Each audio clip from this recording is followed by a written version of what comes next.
दोस्तों नमस्कार।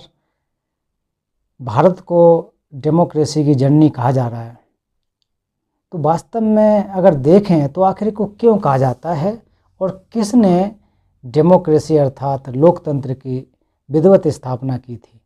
तो इसको हमें समझने की आवश्यकता है कि क्यों भारत को जो है कि लोकतंत्र की जननी के रूप में माना जाता है, इसको हमें समझना चाहिए। तो हम अगर भगवान बुद्ध के समय को देखें, 563 ईसा पूर्व के समय में अगर हम जाते हैं तो उससे पहले भी हालांकि बहुत सारे राजा महाराजा हुए, बहुत सारे राजाओं का राज्य रहा, अलग अलग शासक इस देश में आते रहे, बड़े बड़े राजा इस देश में हुए हैं। तो उस समय राज व्यवस्था ही होती थी, कोई लोकतांत्रिक व्यवस्था नहीं होती थी। जो जितना राजा अपना अधिकार कर ले वही उतना शक्तिशाली बलशाली हुआ करता था। और भारत भी उस समय 16 महाजनपदों में बटा हुआ था। जैसे कि आज स्टेट्स जो हैं, राज्य हैं, उस समय बहुत बड़े बड़े जनपद हुआ करते। तो आज एक प्रकार से देखा जाए तो वो राज्यों के ही रूप में कह सकते हैं, महाराज्य के रूप में हम उनको कह सकते हैं। तो भारत 16 महाजनपदों में बटा था। तो और हर राज्य का अपना अपना राजा हुआ करता था, अपना शासक होता था, तो उसके विधि विधान से देश की व्यवस्था, प्रदेश की व्यवस्था चला करती थी। ऐसा कुछ नहीं था कि संपूर्ण देश पर एक व्यक्ति का अधिकार हो, ऐसा कुछ नहीं था। तो बहुत सारे अलग अलग छोटे छोटे उसमें बैठा हुआ था। तो महाजनपदों के अंदर भी छोटे छोटे स्थान या फिर अपनी अपनी रियासतें होती थी, जमींदारी की व्यवस्था थी और लोग अपने जीवन को यापन कर रहे थे। तो बुद्ध से पहले भी बहुत सारी जो व्यवस्था है, जो असमानता की व्यवस्था देखें तो भारत में बहुत ज़्यादा ये जो बहुत मजबूती से झगड़ी हुई थी।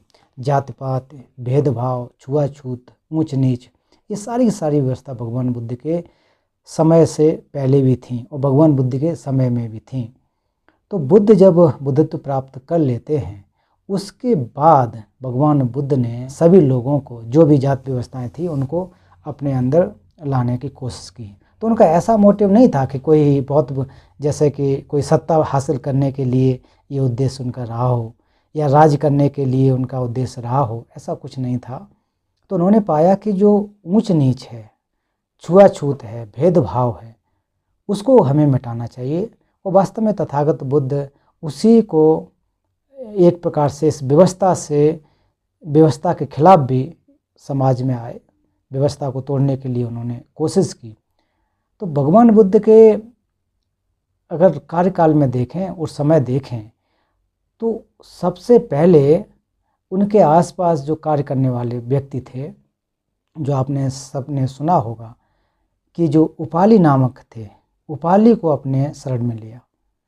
तो वो उसका भी एक बड़ा इंटरेस्टिंग या फिर रोचक कहानी है, क्योंकि जो उस समय भगवान बुद्ध के समय जो वहाँ शासक थे, कपिलवस्तु के जो राजा थे, राजा शुद्धोधन, और उनके राजकुमार ऑफकोर्स शाक्य वंश के थे, राजा शुद्धोधन भी शाक्य वंश के थे। तो जब प्रवज्ञा देने की बात आई, दीक्षा देने की बात आई, तब जब वहाँ भगवान बुद्ध दीक्षा दे रहे थे, तो अपने परिवार के जैसे राहुल को दीक्षा दी गई, अन्य लोगों को दीक्षा दी गई। तो उस समय जो शाक्य के राजकुमार थे या उस वंश के थे, तो उनको पहले उन्होंने दीक्षा नहीं दी, श्रामणेर नहीं बनाया या उपसंपदा नहीं दी, अर्थात धर्म में प्रवेश नहीं दिलाया। क्योंकि शाक्य लोगों को तो उस समय ये था ही था कि हम लोगों को पहले मौका दिया जाएगा, भगवान बुद्ध तो हमारे वंश के हैं, हमको मौका पहले दिया जाएगा। तो उन्होंने वैसा न करके उपाली को बुलाया। तो उपाली उस खानदान में, उस एरिया में क्या करता था कि बाल काटने का काम करता था, नाई था। तो बौद्ध धर्म में ऐसी व्यवस्था है कि अगर जो पहले श्रामणेर बन जाता है, उपसंपदा ले लेता है, या फिर कहा जाए कि भिक्षु बन जाता है, तो वो बड़ा माना जाता है। उसको फिर छोटे या जो उसके बाद जिन्होंने दीक्षा ली है वो उनको प्रणाम करने होते हैं, भले ही आप उम्र में कितने बड़े क्यों ना हों।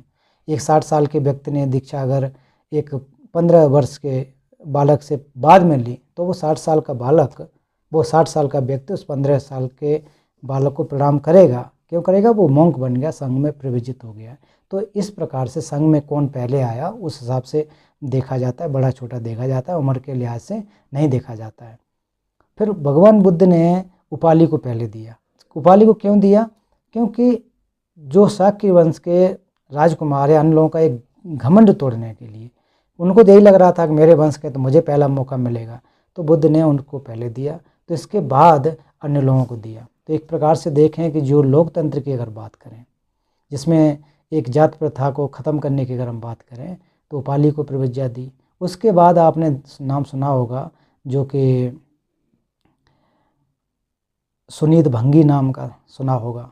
तो सुनीत भंगी जो है, तो जो सफाई करने वाला, दो शब्द भले ही किसी को गलत नहीं लगना चाहिए, उस जो शब्द इसको उपयोग करते हैं, उस समय की व्यवस्था थी वो है जो सफाई कर्मचारी था।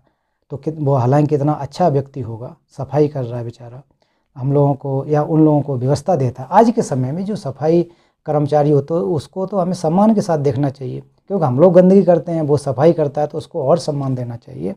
लेकिन समाज की ऐसी व्यवस्था है कि हम उसे नीची निगाहों से देखते हैं, उसको नीचा दिखाते हैं, तो वो ठीक नहीं होता है। तो उस समय भगवान बुद्ध का जो नज़रिया था कि सुनीत भंगी को अपने शरण में लेके आए, प्रवज्ञा दी। भगवान बुद्ध के समय में भी देखें कि आप निरंजना के आसपास जो ग्वाले थे, तो ग्वालों को उन्होंने शरण में दिया।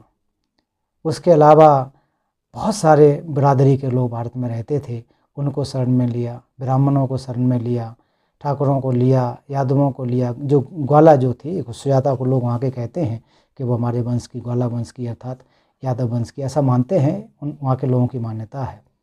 तो ऐसे अगर देखें हम, तो बुद्ध ने सभी समाज को उसमें सम्मिलित किया, सर्व समाज को उन्होंने सम्मिलित किया और कहा कि कोई भी एक ऊंच नीच वाली व्यवस्था नहीं है, कोई भी एक आगे पीछे नहीं होता है, कोई ऊंचा या श्रेष्ठ या फिर निम्न नहीं होता है, सब एक समान है। एक तरह से लोग आते हैं, एक तरह के लोगों की जिज्ञासा होती है, एक प्रकार के लोगों की इच्छाएं होती हैं, कामना होती है। तो इस प्रकार से मनुष्य होने के नाते इसमें ऊंच नीच की कोई भाव पैदा नहीं होना चाहिए। तो इस लिहाज से हम देखें कि भारत को अगर जो लोकतांत्रिक व्यवस्था को हम देखें तो लगता है कि सही तरीके से बुद्ध ने स्थापित किया। तो हालांकि उसके बाद में कोई भी क्या कहे वो अलग अलग हो सकता है, लेकिन अगर इस पर्सपेक्टिव से देखें तो वास्तव में तथागत बुद्ध जो थे वो सबसे पहले डेमोक्रेसी को, लोकतंत्र को स्थापित करने वाले इस भारत में पैदा हुए हैं, ये हम कह सकते हैं। बाकी के जो व्यवस्था है उसमें तो इन लोगों को दूर ही रखा गया, कि ये नीचा है, ये ऊंचा है। आज भी देखने को मिलता है ना, कि बहुत समाज में ऐसी चीज़ें देखने को मिलती हैं वो कि जो कि उचित नहीं है, बहुत ज़्यादा खराब होती हैं, लोगों को एक प्रकार से अलगाव पैदा करते हैं। तो वो नहीं होना चाहिए। हालांकि कहने के लिए तो हम लोग कहते ही हैं कि किसी को भेदभाव नहीं होना चाहिए, लेकिन फिर भी करने वालों के देखें तो कितना बड़ा भेदभाव होता है। आए दिन दलितों पर अत्याचार होता है कि वो गाड़ी पर नहीं बैठ सकते हैं, शादी ब्याह में देखें तो घोड़ी पर नहीं बैठ सकते हैं, बारात नहीं निकाल सकते हैं, जहाँ से सवर्ण लोग रहते हैं, जहाँ ऊंच नीच के लोग रहते हैं, तो ऊंची जात के लोग रहते हैं, तो वहाँ से आप निकाल नहीं सकते हैं, आप उस तरह से नहीं कर सकते, उनके बराबर जैसा नहीं दिख सकते हैं। तो ये किस प्रकार की व्यवस्था है, किस प्रकार की लोकतांत्रिक व्यवस्था है? इसको तो हम लोकतांत्रिक व्यवस्था तो नहीं कह सकते हैं। लोकतंत्र का अर्थ है कि जो लोगों का, सभी लोगों का हो, लेकिन वहाँ भी इतनी भयानक व्यवस्था है तो उसको हम कैसे कह सकेंगे? तो इनको गले लगाने वाले, उनको साथ लेने वाले, तो मुझे लग रहा है कि बुद्ध से बड़ा तो कोई भी लोकतांत्रिक महापुरुष नहीं हुआ। अगर हम सामान्य रूप से कहें, कोई व्यक्ति नहीं हुआ। उनका जो लोकतंत्र है वो सब जगह फैला, और उनके लोकतंत्र की स्थापना में अगर देखें तो उन्होंने 5 सील दिए, और 5 सील में ऐसा बांट दिया, माफ़ कीजिए, इस प्रकार से सबको जोड़ दिया कि अगर आप हत्या करेंगे तो आपको जेल में जाना पड़ेगा, अगर आप चोरी करेंगे तब भी आपको जेल में जाना पड़ेगा, सज़ा मिलेगी, आप व्यभिचार करते हो तो जेल में जाना पड़ेगा, सज़ा उसकी भी मिलेगी, झूठ बोलते हो तब भी आपको जो है सज़ा मिलती है। आजकल देखते हैं ना कि 420 में या फिर झूठ बोलने के केस में लोग फंस जाते हैं। दूसरा, अगर दारू शराब इत्यादि पीते हो तो उसकी भी सज़ा मिलती है। ये दारू का आप देखते हैं कि अगर कोई इस प्रकार से गलत कार्य करता है, शराब इत्यादि का सेवन करता है, तो उसका सज़ा मिलता है। तो ये सब बातें जो थीं वो एक समाज में अच्छे सौहार्द फैलाने के लिए, एक अच्छी व्यवस्था को स्थापित करने के लिए तथागत बुद्ध ने किया था। तो अब उसको केवल एक धर्म से, एक परंपरा से जोड़ करके देख लें तो वो उचित नहीं लगता है। वो सर्व समाज के लिए है, सभी के लिए है। तो ऐसे महापुरुष ने, जो कि उस समय 563 ईसा पूर्व, आज से लगभग 2600 साढ़े 2600 वर्ष पहले स्थापना की थी, तो उसको आधार बना कर के सम्राट अशोक ने भी शासन किया। जगह जगह लोगों के लिए व्यवस्थाएं करवाई, बहुत सारे कार्य हुए। तो हालांकि उसके इतिहास पर मैं नहीं जाना चाहता हूँ। तो यही कहना चाहता हूँ कि जो वास्तव में भारत को अगर लोकतंत्र की जननी होने का अगर श्रेय देना है तो बुद्ध को देना चाहिए, मैं ऐसा मानता हूँ। ऐसा नहीं कि मैं बुद्धिस्ट होने के नाते ये कह रहा हूँ, लेकिन ये कट सत्य जैसा लगता है कि उनके जितना बड़ा डेमोक्रेसी की बात करने वाला, सभी समाज को एक साथ मिलाने वाला, जात पात के खिलाफ विरोध करने वाला कोई दूसरा नहीं हुआ है। इतना हुए होंगे लेकिन उतने बड़े लेवल पर, इतने बड़े स्केल पर करने वाला शायद कोई नहीं होगा। अगर आप देख लें कि पूरी की पूरी व्यवस्था, तथागत बुद्ध की व्यवस्था, तो सभी वर्गों के लोगों के हाथ में जुटी हुई थी। उनके जो बड़े बड़े धर्म के जो धर्मधर कहे जाएं, धर्म के सेनापति कहे जाएं, तो सारपुत्र मोदगल्याण को देख लीजिए। उसके अलावा उपाली को देखिए, जो विनय के धर्मधर कहे जाते हैं। जितने भी भिक्षुओं के नियम कानून हैं तो उनको कंठस्थ सारे के सारे उनको दायित्व चला जाता है। तो ऐसे ऐसे उनके समाज में बहुत सारे हुए हैं। और फिर जैसे कि आनंद को देख लीजिए, भगवान बुद्ध के खुद वो चचेरे भाई थे, उनके परिवार के थे, शाक्य वंश के थे। तो पूरा सूत्रों का जो जिम्मा है तो उनके हाथ में था, पूरा रटा हुआ था, उनको सारा कुछ उनको कंठस्थ था। तो अलग अलग परंपरा के लोगों को, परंपरा न कह के उस समय जो जात व्यवस्था के लोगों को तथागत बुद्ध ने अपने साथ जोड़ा, सबको एक साथ लेकर के आए। चाहे स्त्री हो चाहे पुरुष हो, उनको सबको लेके आए। दूसरी बात, महिलाओं को अगर देखें तो भगवान बुद्ध ने जो कुशीनगर में भिक्षुणी संघ की स्थापना की, तो महिलाओं को भी अपने साथ जोड़ करके ले आए, पुरुषों को तो ले आए। तो आनंद के कहने पर महिलाओं को भी भिक्षु संघ में, माफ़ कीजिए कि बुद्ध के अपने संघ में उनको भी लेकर के आए, उनको भी बराबर का दर्जा दिया और कहा कि कोई भी व्यक्ति हो, चाहे वो स्त्री हो, पुरुष हो, चाहे वो भिक्षु हो, भिक्षुड़ी हो, जो भी हो, वो सभी लोग जो है निर्वाण को प्राप्त कर सकते हैं, दुखों से दूर हो सकते हैं। इसके लिए ऐसा थोड़ी नहीं कि केवल पुरुष ही कर सकें। तो जो समानता का जो अधिकार है, एक जैसा जो अधिकार है, वो तथागत बुद्ध ने सबको दिया। इस आधार पर हम समझ सकेंगे कि उनके जो विचार था। तो हालांकि इस बात में न देखें कि बुद्ध या बौद्ध लोगों की बात है, ये सर्व समाज की बात है। उस समाज को आधार बना करके ही, जो कि उनकी बातों को आधार बना करके ही समाज में किस प्रकार से एक शांति की स्थापना हो सकती है, वो पंचशील से समझ सकते हैं। और इसके ऊपर देखें, पंचशील नामक जो समझौता होता है, तो जो भारत और चाइना के मध्य में, तो वो भी कितना महत्वपूर्ण है। ऐसे तो नहीं कर लिया होगा, उसमें दोनों देशों के राष्ट्राध्यक्ष मिलकर के इस पर सहमत हुए कि पंचशील की जो किस प्रकार से होते हैं, उनसे क्या लाभ हैं, तो उनको लाभ होता है। तो दोस्तों, मैं यही कहना चाहता हूँ कि आप लोगों के साथ में यही अपनी बात रखना चाहता हूँ कि वास्तव में जो लोकतंत्र के जनक कह लें, जननी कह लें, भारत तो है ही है, लेकिन उसमें जिन्होंने इसकी स्थापना की उसको हमें समझना चाहिए, किसने किया है। तो तथागत बुद्ध उसमें से श्रेष्ठ थे, ऐसा मैं कह सकता हूँ। बाकी के लोगों का योगदान रहा है, लेकिन उस समय जो रूढ़िवादी व्यवस्था थी भारत में, बहुत ज़्यादा जकड़ी हुई थी, बहुत ज़्यादा समस्याएं थी, उसको उन्होंने तोड़ा, जात बंधन को तोड़ा और सबको एक जैसा बना करके ले आए, सबको एक जैसा स्थान दिया, सबको बराबर का अधिकार दिया। तो जब लोकतंत्र की व्यवस्था तभी अच्छे से स्थापित हो सकती है जब समानता का अधिकार होगा। तो समानता का अधिकार पहले स्थापित हो, उसके बाद ही वास्तव में हम एक अच्छे लोकतांत्रिक बन सकते हैं, एक अच्छे हम डेमोक्रेटिक या डेमोक्रेसी वाले कहे जा सकते हैं। अगर ऐसी डेमोक्रेसी की अगर हम बात करें और फिर भी ऊंच नीच की भेदभाव हो, जाति व्यवस्था पर भेदभाव हो, अमीरी गरीबी पर भेदभाव हो, तो फिर हमारी ये लोकतांत्रिक व्यवस्था कैसी हो सकती है।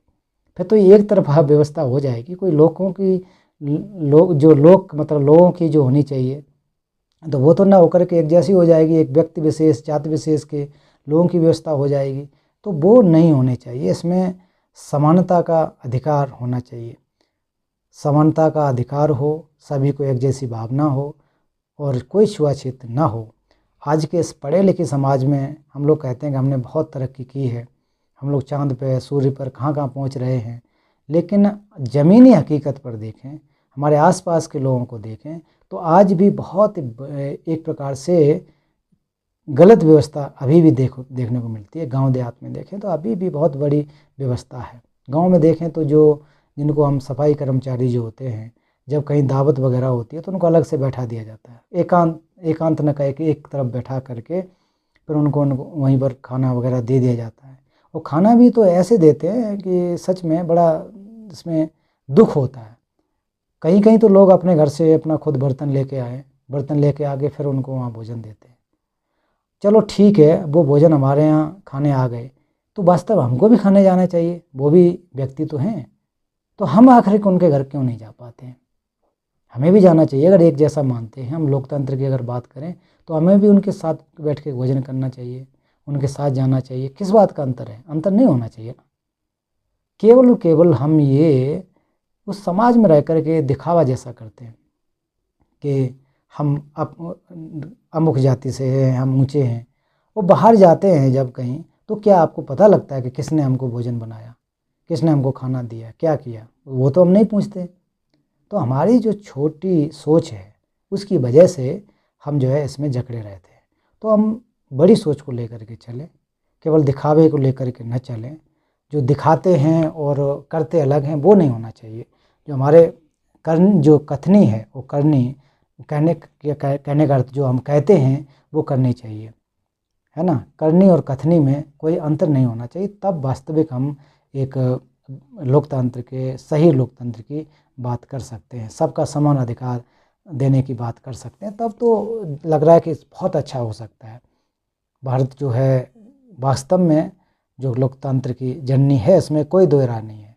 भगवान बुद्ध जैसे महापुरुष इसमें हुए हैं, महावीर जैसे यहाँ पर हुए हैं, विवेकानंद जी जैसे महापुरुष इसमें हुए हैं, उसके अलावा भी अन्य अन्य पंथ परंपराएं इसमें भारत में पनपी हैं, बहुत अच्छे लोग यहाँ पर हुए हैं। तो उन सभी की जो विचारधारा थी, उन सभी की अच्छी जो विचारधारा है, उसको लेकर के अगर हम समाज में सौहार्द बनाने की कोशिश करेंगे तो बहुत अच्छा हो सकता है। तो मुझे लग रहा है कि वास्तविक जो लोकतंत्र है वो वास्तविक लोगों का तंत्र होता है। वो लोगों का तंत्र वही है जहाँ पर कोई भेदभाव न हो, अंतर न हो, जाति व्यवस्था के आधार पर अंतर न हो। बाकी का जो अमीरी गरीबी है, हालांकि इसमें तो कोई ये नहीं कह सकते हैं कि अगर अमुक आदमी व्यक्ति जो अमीर है तो क्यों है, वो गरीब क्यों नहीं हुआ। तो ऐसा नहीं है, वो अपना मेहनत कर रहा है। कुछ लोग मेहनत नहीं करते इस वजह से रह जाते, कुछ के अपने जो कि यही कह सकते हैं कि उनके अपने ऐसी कर्म रहे होंगे जिस वजह से नहीं कर पा रहे हैं।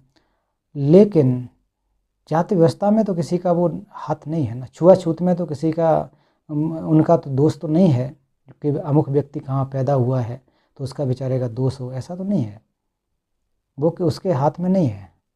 तो इसलिए हम उनको भी सम्मान देने की कोशिश करनी चाहिए, सबका ध्यान रखने की कोशिश करनी चाहिए। तब तो वास्तव में जो आज कहा जा रहा है कि सबका साथ सबका विकास, तो हो सकता है। तो हम कहने भर के लिए रहें उतना नहीं, हम वास्तव में ज़मीनी हकीकत पर अगर करेंगे, लोगों का हित रखेंगे, तो बहुत कुछ इस भारत देश में है। दुनिया के लोगों को बहुत कुछ दिया है और आगे भी दे सकते, इतनी ज़्यादा क्षमता है हम भारतीयों में, बहुत ज़्यादा क्षमता है। हम भारतीय जो हैं, ऐसा कहा जाता है कि दुनिया के सबसे अच्छे माइंड वाले हैं, दिमाग वाले हैं। जो भी बड़े बड़े महापुरुष हुए हैं वो भारत में ही पैदा हुए हैं, दूसरे देशों में नहीं हुए हैं। जितने भी हुए हैं वो भारत में पैदा हुए हैं।